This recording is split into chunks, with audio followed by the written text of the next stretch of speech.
welcome. Thank you so much for joining us today. Delighted to have you with us in the audience. My name's Jo. A lot of you might recognise me because, of course, I am one of the faces of SEEDL, and I'm also joined by the lovely Laura Avery Jackson. Again, probably recognise her. She is our mental wellness specialist. She talks mental wellness to all of you every day, or pretty much every day. And I'm delighted that she's joining us here. SEEDL are taking part in Learning at Work Week.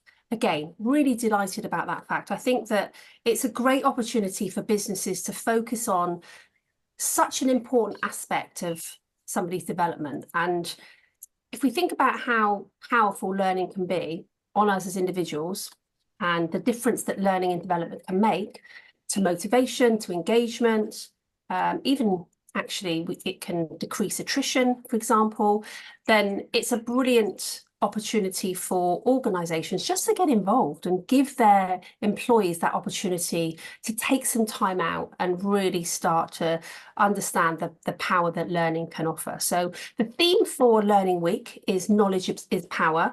We're very much focusing on knowledge is power for sure, but also, you know, how does learning impact mental wellness? And that's a question that I'd like to pose to you, Laura, based on your experience. And of course, let's bounce this around for a little bit. But, you know, how does learning impact mental wellness? Interested to know what your thoughts are about that.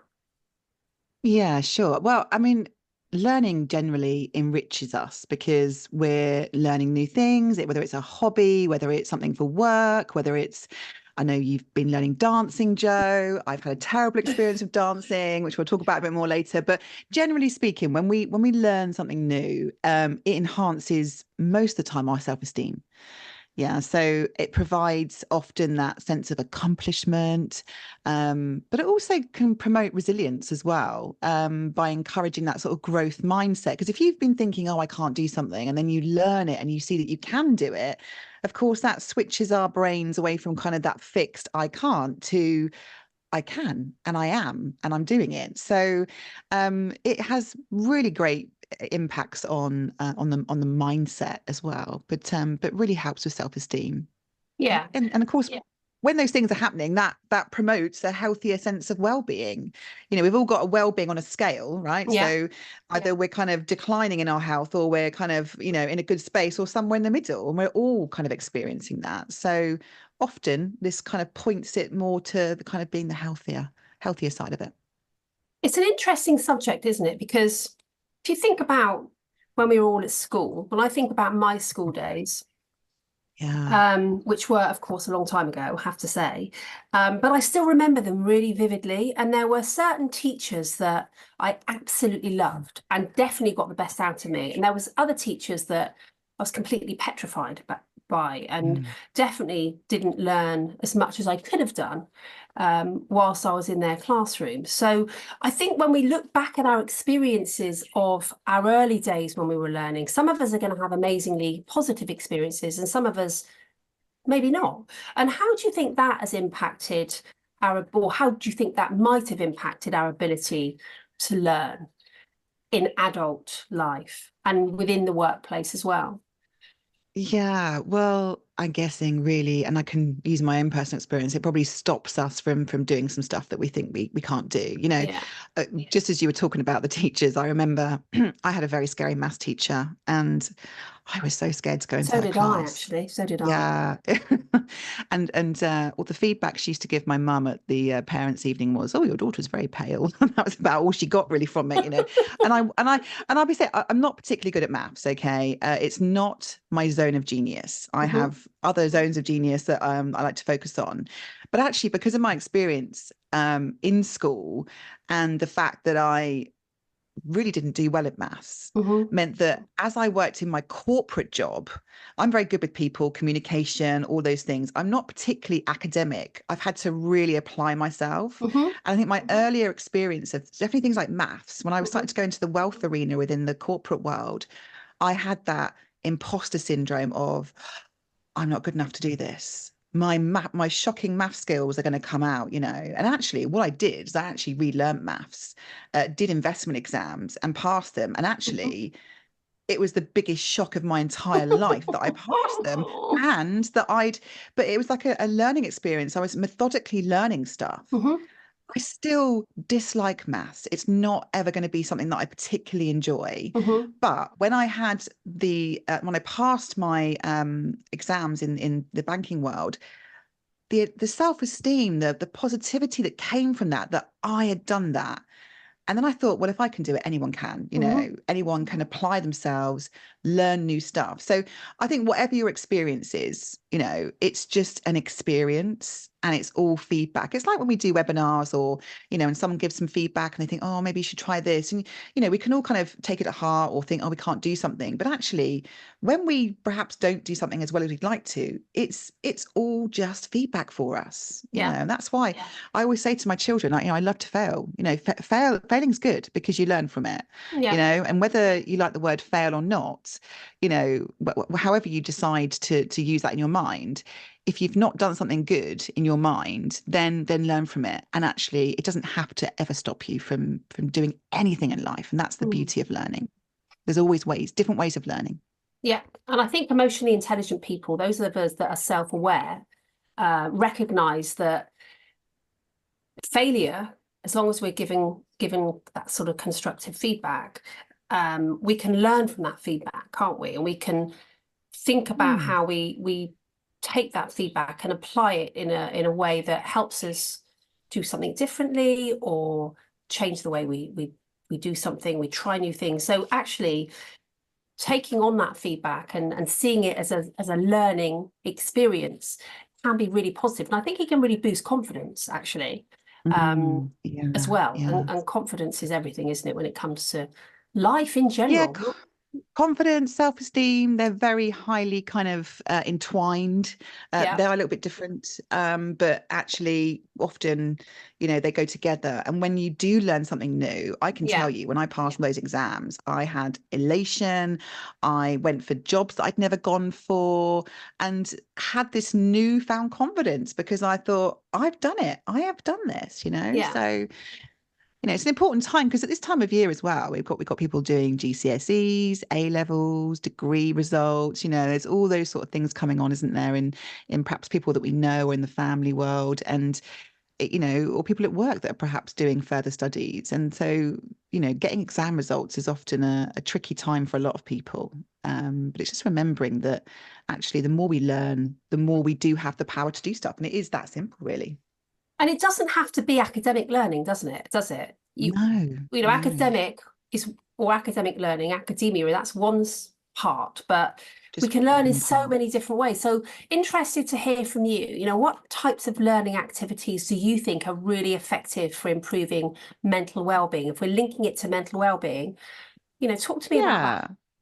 Well, I guess diverse activities. So, I mean, it can be as simple as getting a book and just spending, how many of us have time to read a lot of the time these days? When I speak to people, they say, oh, I love reading, but I haven't really got the time. And just by setting aside some time in the evening to learn, it can be as simple as just enriching yourself from a book that you can choose.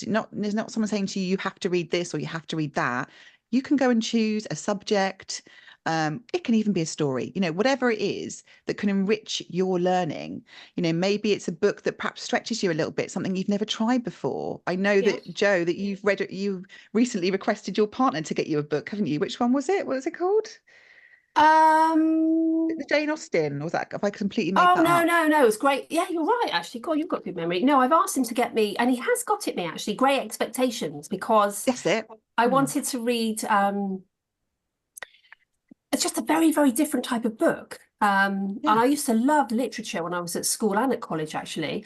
I never really took it any further. So I just wanted to read it, and I've literally just started it, funnily enough. And it's a bit different from what I'm used to reading, but so far, so good. And let's see, But that's the thing, isn't it? You've already noticed, oh, it's a bit different, but I'm trying it out and loving literature like I know you do.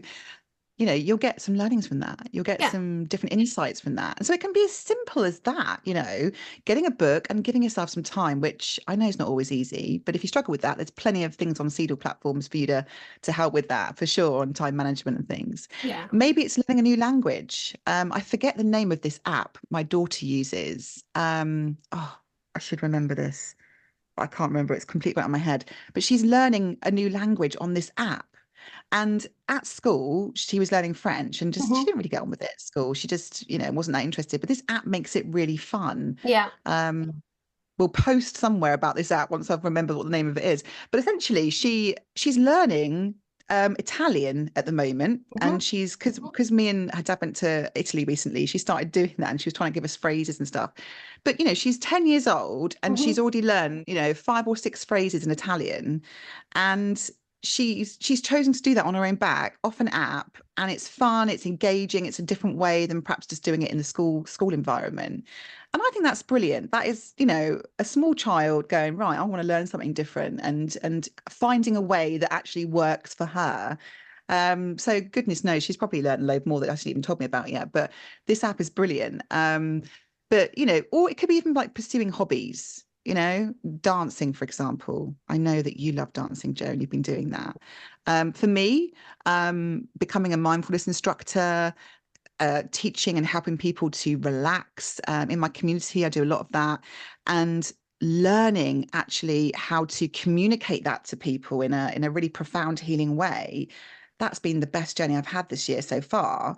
And also I can share it with others. So sometimes the learning can be just for ourselves, or it can be that we can then share that on. You raise a really good point, actually, because I've known you for a good while now, I think 10 years or so. Mm, And I've seen your journey. I've mm, watched your journey play out. And the difference between you now compared to maybe 6 or 7 years ago, I think mm, actually is quite incredible. And that, when I think about it, and I think about this whole topic, you can certainly link the two things together from from the journey you've been on, because you have really focused on well-being. You've really focused on mindfulness. You've been on different courses to help you learn more about it. Um, yeah. and actually, that's been incredible for you, hasn't it?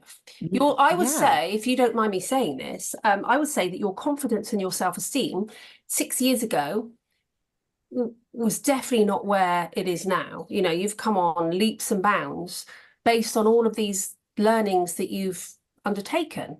And they haven't really been academic as such. Mm, From an academic mm, point of view, you've got your qualifications, etc., but in something that you love. And you talked about things being fun. You talked about your daughter Elise taking this app and learning new words and thinking about learning Italian, etc., because it's fun. And I do think that mm. fun aspect is Oh, so it has to key, be there. because if learning's not Yeah. fun, why would we wouldn't choose to do it, would we really? Well, I don't think I No, would. no. No, and as I was telling some people about, obviously, as you know, I do the Open University for psychology and counselling, Yeah. and someone said I couldn't think of anything worse than going back and doing, further degrees, and I was like, yeah, but I love this stuff. This is what I absolutely love. It's like I have to do it. It just has to be something that I have to enrich myself with because I just get so much from it. And I think when you find that thing that you love, whether it's dancing, whether it's swimming, whether it's Hmm. mental wellness, whether it could be anything, whatever it might be, leadership, it could just be, learning how to communicate better with people around you. Whatever you learn, and as long as you've got some passion in that, that's where you start to notice things, things change. Yeah. And you talk about me. I mean, I obviously, I was in a very bad place. I had a nasty health diagnosis. I was potentially going to have a transplant. And I had severe burnout, depression, anxiety, and a lot of the people on here may know that already because I do share it in my webinars. But you know, I had to learn a whole new way Hmm. of creating a new life for myself that I knew I needed to have. And just little steps, mindfulness saved my life. Learning how to relax, all those things. But that's for me, and that's something that I love. It doesn't have to be those topics. It can be whatever you want it to be. You know, and of course there's really interesting brain things that happen, if you like, when we learn. We create what we call neural pathways in our brain. So when we learn new stuff. So if you think about being stagnant and perhaps not really doing much and you're kind of just doing the same sort of stuff in life, it can, you know, sometimes it can affect our mental wellness. So to enrich that, there's lots of things you can do, obviously, but learning, in the sense, what you do when you learn is you create these new neural pathways. And the more you practice them, you know, so it's not like a one-hit wonder, but the more you do learning, the more you read, the more you try something new hobby-wise, the neural pathways in your brain, they become stronger and stronger and stronger. And that's what reinforces then your habits, what you do, the learnings that you get, the positivity, the self-esteem. It's those neural pathways that you're, you know, bringing together the more you do this.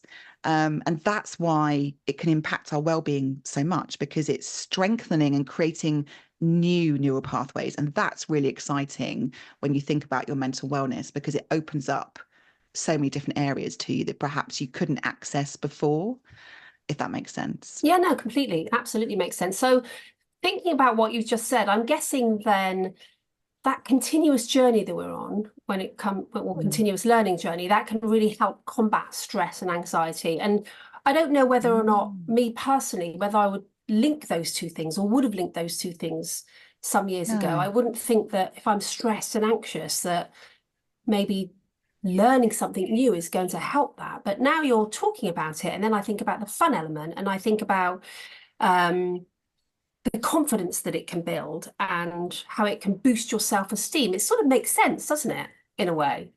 Yeah, it's like, you know, I mean, one of the key things I found when I was in a mentally unwell place, if you like, was that I had no energy. I didn't really want to learn anything at that point because I didn't have the energy to learn. The first thing I did was get out and do exercise. Now, I hadn't done exercise properly for about 3 years through being poorly, as you know, Jo. But before that, as you know me before, I used to do a lot of fit camps. I used to do a lot of, you know, a lot of exercise. And then it all just fell, you know, gained weight, all those things. So I started to learn how exercise could help mental wellness. And that's kind of where things started to change along with the mindfulness. But even getting that exercise and getting that dopamine hit and the chemicals in your body then start to fire up, then your mental wellness can improve, because the more you do it, those pathways, those neural pathways are firing up, the more dopamine hits you're getting, the oxytocin, that all that kind of thing that really, really helps us feel better. And of course, when you start to feel better, you can then do more things. So then actually wanting to learn, wanting to do that can then become more apparent, you know. So sometimes it's just starting something new. It hasn't got to be, I've got to go and do a degree, or I've got to go and do a course or a qualification. Of course, you can do those things. They can be just as enriching, but it can just be learning about something new, learning about exercise, learning about nutrition, learning about anything that really excites you, or you think, actually, I've always wanted to know that. And just taking those little steps and getting those pathways fired up really, really helps. Yeah, absolutely. It's really interesting, isn't it? It's a really interesting subject. And I guess my other question would be, for all of the listeners and those that are joining us today, and maybe there's lots of people that are listening today that maybe want to start incorporating more learning into their lives. What sort of advice could you give them to make Just that take happen? a small step. Right. Just take a small step, first of all. Think about, you know, think about big picture, what you'd love to do, what you've always wanted to do, and then think about the smallest thing, the littlest thing that you can do, and start wherever you feel comfortable with, because it's different for everybody. Some people listening to this might go, right, I want to go and sign up for something now and go and do it, you know, and that's great if that's for you. Or some people might be thinking, actually, just reading a book for an hour tonight or half an hour is going to be the first step into enriching some learning that you perhaps want.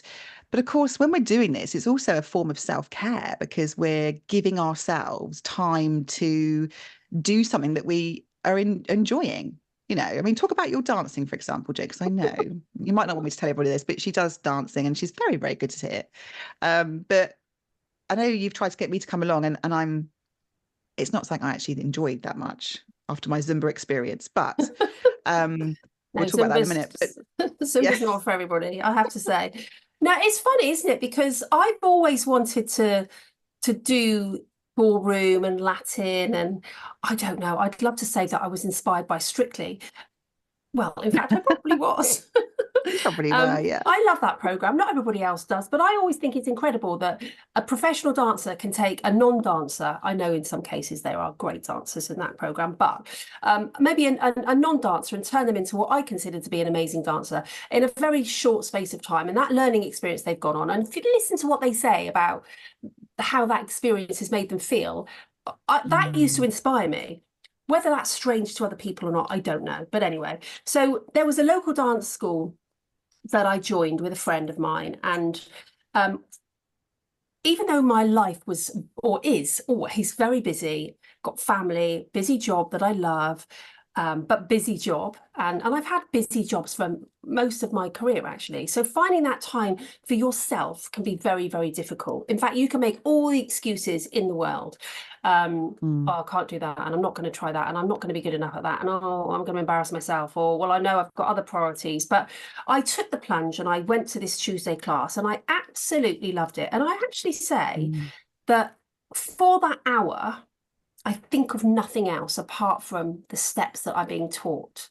Now, we've moved away from that particular dancing now because it was progressing at a rate that was far better than I was able to progress. So we've moved into another type of dancing, which is more sort of fitness and exercise. But again, Tuesdays and Saturdays, that's my time. That's my 1 hour or 2 hours per week that I dedicate to myself. And I learn every time. So that is a learning experience for me. And even though I might have to drag myself there, and I often do, when I come back or I get in my car, I think, oh, I'm so glad I've been.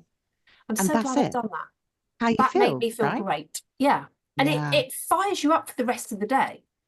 Yeah, yeah. And if you could bottle that feeling Yeah. that you get, you'd be spraying it every day, wouldn't you? Like, because Yeah. it feels good, right? It feels Yeah. good. So, and that's the thing. The more you do this, the more your neural pathways ignite, the more chemicals are going on in your body to give those feel good factors, feel good stuff. And that is what it's about. Of course, when you do that, you're also doing self-care because you're doing something you enjoy. You're not rushing around. I know you've got a very, very busy life, as we all probably have, in varying degrees. So it also really promotes that self-care, which is essential for well-being. It's essential for our mental wellness to have, part of us being able to do stuff that we really, really enjoy.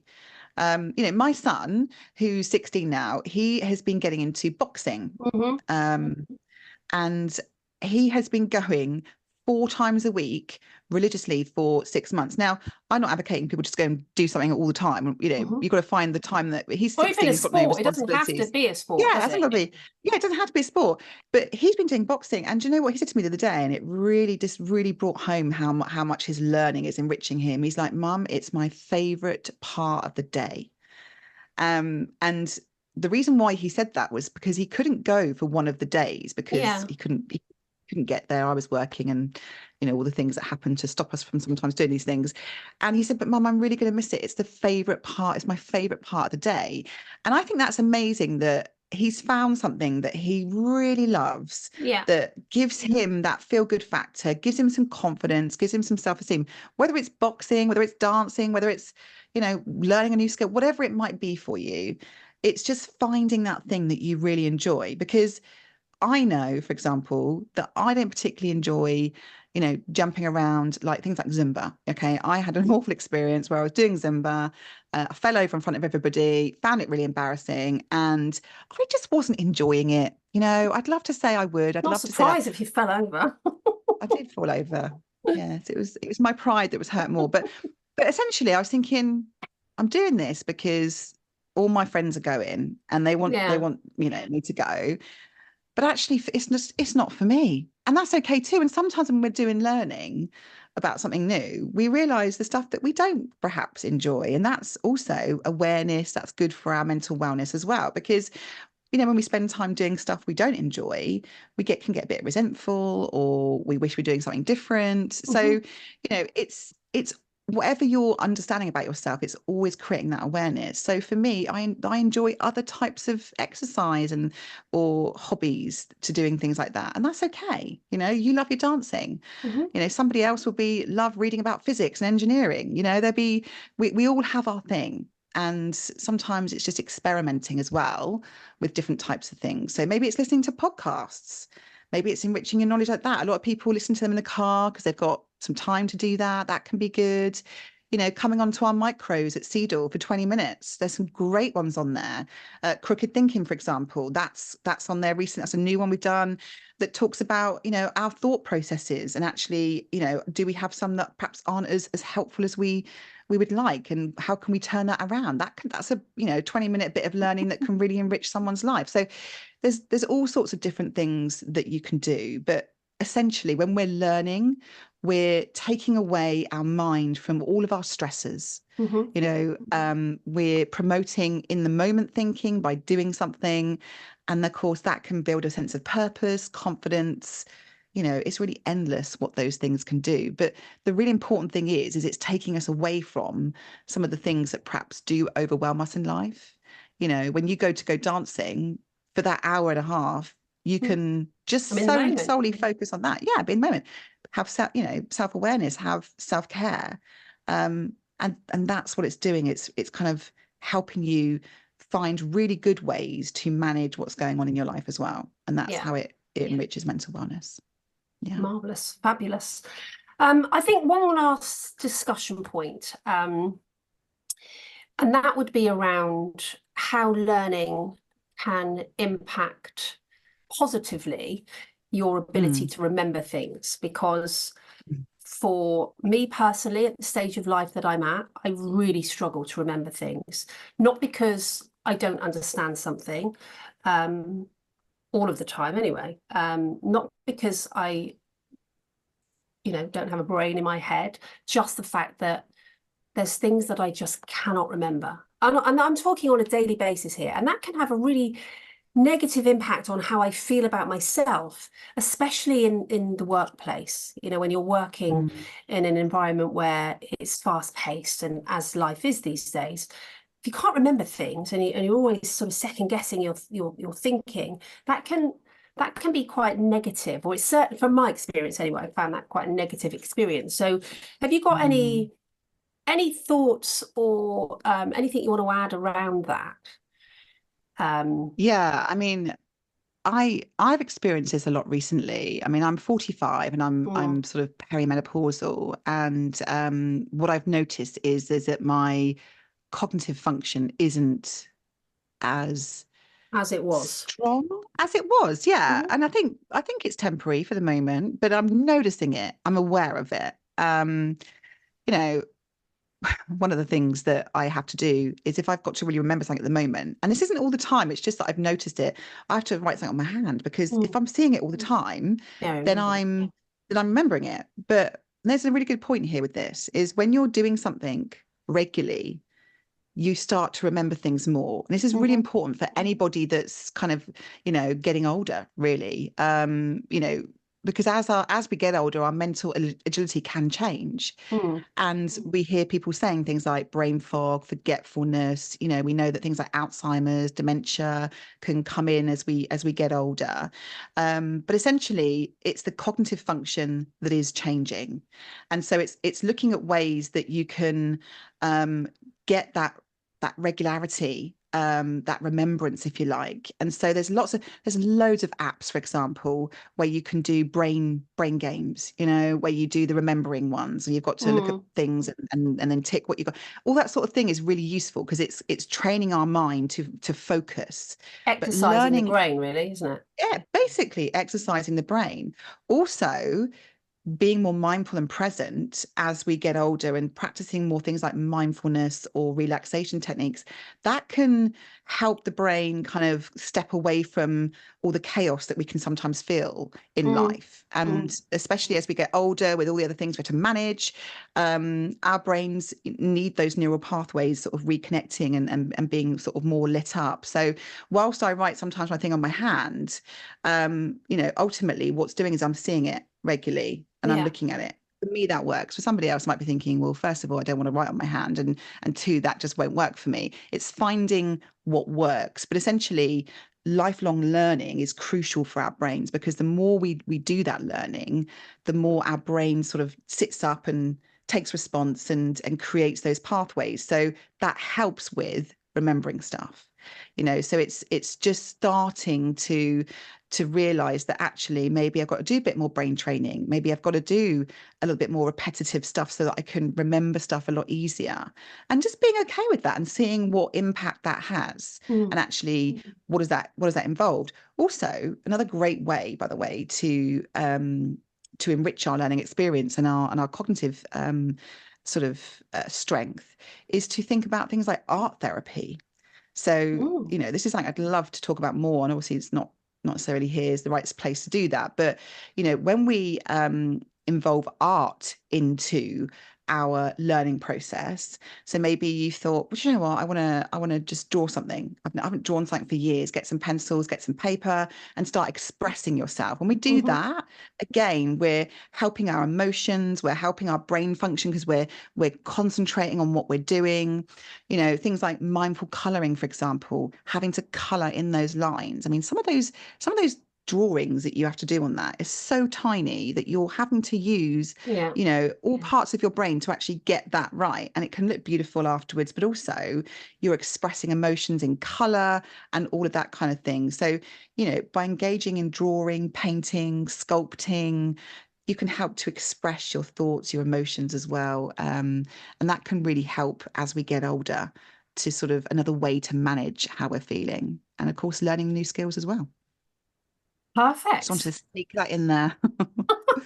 No, I love it. I think it's really useful, and it's really interesting. It's a subject that I think is worth exploring, whatever stage of life you're at, really. So, okay, well, I'd like to say thank you. I don't know if there's any questions. If there are any, and people would like to put them into the chat box. I know this is a recorded podcast as such, but please, it is being managed, it is being facilitated by somebody. So if you want to put questions into the chat box, then please do, and they will get forwarded to myself and Laura. And we can certainly answer them for you. But we hope you've enjoyed it. We hope that you have understood from what we've talked about today how knowledge can be incredibly powerful. When we link it to mental wellness, how it can really build our confidence, how it can improve our self-esteem, how it can reduce those feelings of imposter syndrome. And, find something that works for you, find something that you're interested in. And that actually could be learning within the work that you do. So if you're working in a business or working for a company, and you want to enhance your knowledge, or you want to improve your knowledge in the workplace as well, then of course, take the time to understand, what are you brilliant at and what are you not so brilliant at, and what can you do to try and improve those development areas, and what difference is that likely to make to you? And I think you'll find that it will link to the self-confidence, reducing the imposter syndrome, and boosting that self-esteem, which is so super important. So thank you very much for joining us today. Really, really appreciate it. I hope you found it useful. Please go on to our SEEDL website. We have lots of webinars running this week, and well, every week, actually, every day and every week, but focusing this week particularly on mental wellness and micro learning. So for those of you that are short on time but really want to be big on learning, then this is your opportunity to give some time to yourself to really make a difference and enhance the learning that you want to develop. Thank you so much. Laura, I'll just hand over to you to close off, but been great spending this time with you. Thank you. Thanks for inviting me on today. And just want to leave you with a bit of a cool statement, really, that actually when we think about our learning, we think about those neural pathways. If you think about this, cells that fire together, wire together. And when we do that, that is what ignites that learning and that feel good factor, that positivity. So the more we do that, those cells in your mind are getting bigger and bigger, wiring together, and then firing on all cylinders. So that's what really helps you with your learning journey. So have fun with it and take note at what you're noticing the more you do learn, because that is the key. When you start noticing how you feel, what it's doing for you, that is where you start to realize, actually, yeah, this is good for me. I can carry on doing that. So take note, but enjoy and have fun. lasting words. Thank you very much, Laura. Great stuff. Welcome.